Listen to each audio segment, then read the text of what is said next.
Y'all, welcome back. If you're new here, my name is Morgan, and here we do a little bit of all things creepy, but majority, this is a scary storytelling channel.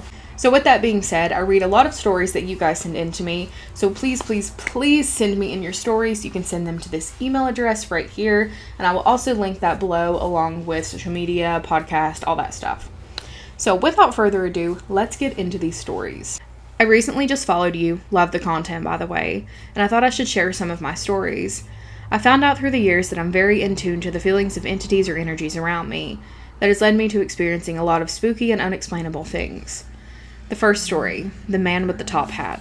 My mom runs a home daycare. She started it right after I was born, so as a child I spent a lot of time playing on the main floor of our house. Once I got older, I played in the basement. I've always had some weird feelings regarding our basement, but always just brushed it off because of my fear of the dark. When I was young, at around 7 or 8, my mom had a girl that was a couple of years older than me at her daycare. Her, one of her older sisters, and myself used to come home from school and have dance parties in the dark basement, and we used the big stereo system that we had. Well, one day we went down there starting up the music and were dancing around like usual when we all saw a figure on the walls of a short, fat man wearing a top hat.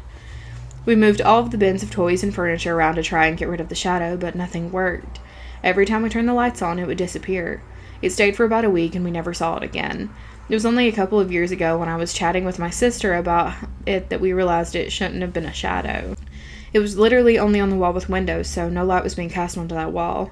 We researched and found out that the man with the top hat is apparently a worldwide phenomenon. We still have never been able to explain away that week where he was in our basement.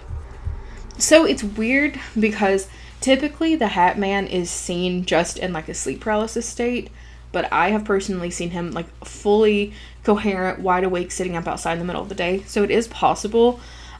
Typically the Hat Man comes whenever there's like trauma or a lot of negative and big feelings in a space. But with your mom running a daycare, who knows what those kids were going through, and he could have came in with one of those kids. So is it possible that there was a kid that was only there for that time and then left? Or hopefully their situation got better and the Hat Man just stopped having to be around? I don't know. That's really sad. But the Hat Man is a really interesting character. Second story, Chasing Nothing. I believe I was around 13 years old when this instance happened. I was home alone during the day and I was just hanging out in my room doing who knows what. And then I hear a very loud walking from downstairs in our kitchen. My bedroom was right above the kitchen. I went downstairs to see if any of my parents had come home, but the front door was still locked and no cars were in the driveway. No one was in the kitchen. I checked around and both of our cats were sitting in chairs in the living room. I shrugged it off and went to pet the cats when I heard the same loud footsteps coming from the upstairs hallway. They went into the bathroom at the end of the hall. I ran upstairs and of course nothing was there. Immediately after, the same sound came from the kitchen again, so I ran down the stairs once again and of course nothing. Our cats were very docile and never growled at anything unless it was a raccoon or something on our back deck. Both of them were looking in the kitchen, where they were sitting and growling. They stopped, and then I heard the steps again upstairs. I stayed with my cats until my parents came home. Ooh. Third story, sleep paralysis. This happened back when I was 17, in late 2019 or early 2020. I moved from my old bedroom into my oldest sister's bedroom. She'd moved out quite a few years earlier, and around 3 to 4 years before this. I had some weird things happen in that room, but it was nothing too spooky, and I didn't really think about it. One night, at around 3 in the morning, I could see my alarm clock from where my bed was. I woke up to see a big dark mass crouched in the corner of my room across from my bed. I thought that it was probably sleep paralysis, and I'd been really stressed out at the time from some personal things, so I thought that maybe my mind was just being overactive. I brushed it off, but then that next night at the exact same time, I woke up and saw the same thing. But this time it stood up. It was very thin, had long limbs and joints that were very large and bulbous. It looked like it had been starved or something like that from how well I could see its bones under its skin. It had long, dark, stringy hair, almost like it was wet, and it was so tall I had to bend its neck to stand fully in the room. Once again, after seeing that, I woke up with my alarm. It happened 3 more nights in a row. Every single time it started the same way, and it seemed like it was adding something new every single night. Night 3, it crouched, stood up, and then turned to face me. I couldn't even see if it had a face. Night 4, crouched, stood up, turned to face me, then crouched back down, but facing my bed. Night 5, crouched, stood up, turned to face me, crouched back down, and then the scariest of all, ran on all 4s at my bed and disappeared underneath it. After those 5 nights, it didn't happen again. I kind of just forgot about it until I was at my older sister's house one day, the one that used to stay in my bedroom, and we were talking about spooky stuff. I mentioned to her that about 6 months ago I had the sleep paralysis episode, and I told her about what I had just wrote and described it in detail. Her eyes got wide, and she said, "I saw that thing in the corner all the time when I used to live there." That night, when I came home and went to bed, everything was fine and normal like it had been for a while. I woke up randomly again at 3 in the morning. I knew it wasn't sleep paralysis this time because I was on my side facing away from my bedroom door. I remember turning to look at my alarm clock, and I got the feeling that there was something watching me. So I looked at the corner, but nothing was there. I rolled over to face my door to fall back asleep when I was greeted face to face by a dark, featureless face with stringy, wet-looking hair, right at the edge of my bed. Immediately, I grabbed my phone and turned the flashlight on, but nothing's there. I slept with my lamp on for the rest of that night. I was redoing my room that summer for my 18th birthday, and my dad had created a mirrored closet door for me. I put shelves up in that corner of my room where I organized my crystal collection and incense. Ever since those changes, I've never seen that creature again. I now live about 4 hours north of my hometown for university, but I still get those eerie feelings every time I go back home to visit. The area I live in now is much more rural and has more wooded areas and long back roads that lead to nowhere. Luckily, I have yet to experience any Walker kind of situations, but I am very aware of something not being right in those woods. What was that? Ew! That kind of reminds me... Okay. So, not a similar situation. I'm sorry. I keep, comparing my situations to yours. I'm really sorry. It's just... I'm not trying to take away. It's just a way for me to relate and, make you feel less alone. I hope it never comes across that I'm, trying to take your experiences. I remember one night I was laying in bed, and it wasn't sleep paralysis. I was moving around. I had, shuffled. And I turned to look, and there was this entity in my face, and it looked like it had stringy black hair. But the closest thing I can count for it looking like is the thing from Sinister. But this thing actually touched me, because I remember it shoving my head, and my head was messed up. My head and neck the next day hurt. But I remember when it shoved me, I fell back asleep. It was a really weird situation. I hated that, but it made me think of that. Next story. I hope this email finds you well. I have a pretty disturbing story that haunts me to this day. However, I would like for you to be aware that the story mentions self-harming thoughts, and parental divorce. I feel like this is important to know prior to reading the story. If you decide to not post this, I don't mind. I just think it's finally time someone hears this story. So if any of that bothers you, I will water down things when I can, but if it's important to the story, I do have to mention it. When I was 12, my parents divorced. My younger sister and I continued to live with my mom while my dad moved out.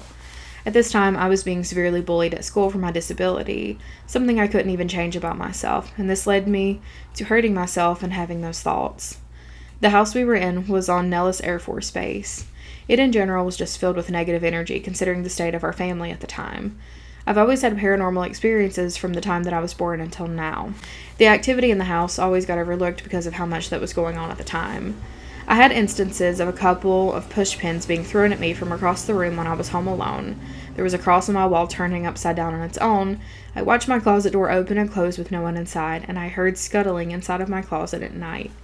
My mom would also have experiences. One time her friends were over and my mom went into the bedroom to grab something, while I and her friend stayed in the kitchen across the house.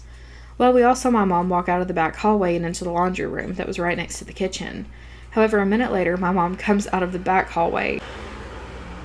That wasn't my mom that we saw. All of this activity builds up until one night I'm in my room asleep. I wake up to what sounds like shots going off right outside of my window. I couldn't move out of fear. I look out at my door and see a tall man dressed in white with brown hair and glasses standing in my doorway. For some reason, I knew his name was Matthew. He told me to be still, and I'm okay, at the same time as a huge black cloud-like mass with yellow eyes manifests. From my TV that was positioned at the foot of my bed, it moved slowly across my room and into my closet, the same closet that would open and close on its own. I was only 12 at the time. I remember screaming while this was happening, but my mom never heard me scream. I ran into her room and stayed in her room the rest of the night that following week.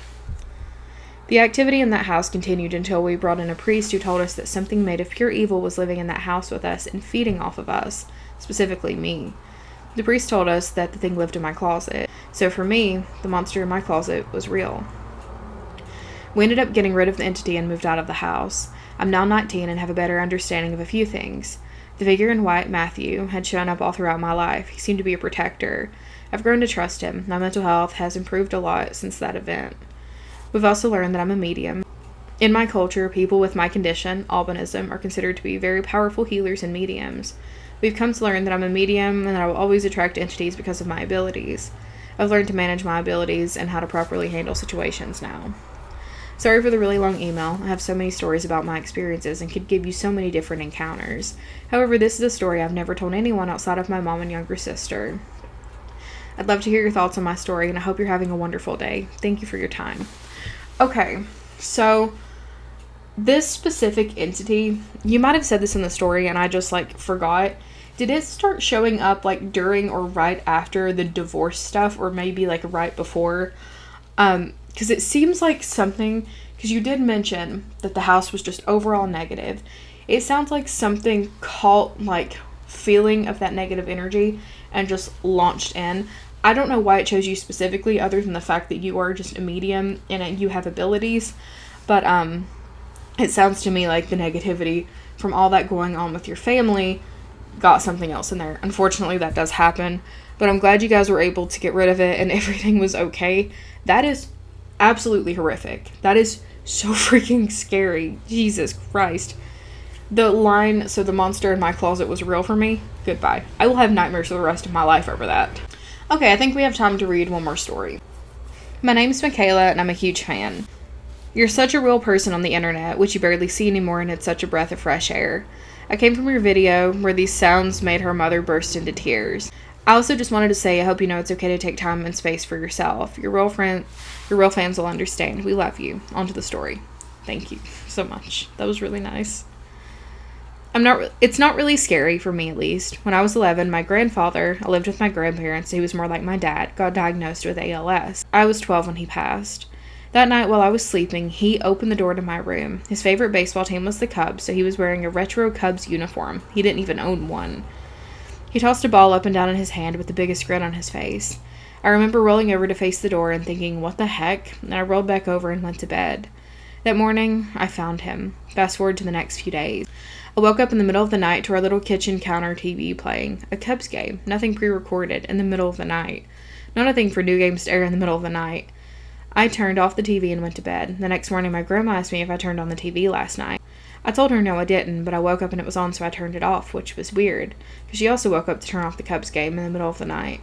Every now and again, I find little things that have to be him no matter where I am. I remember when I was really little, I was crying and scared that he was going to pass one day. My mom passed when I was little, so it was a huge fear for the longest time. He told me he wouldn't. Of course he didn't know. But that old man knew I needed him, whether it was physical or not. Here's a little funny short story.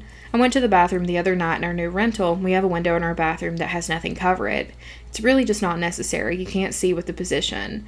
Anyway, I hear taps on the window, and my immediate thought was Morgan says no. Don't pay attention. So I just played on my phone. Only in the morning to realize it was June bugs, because they want the light to the bathroom.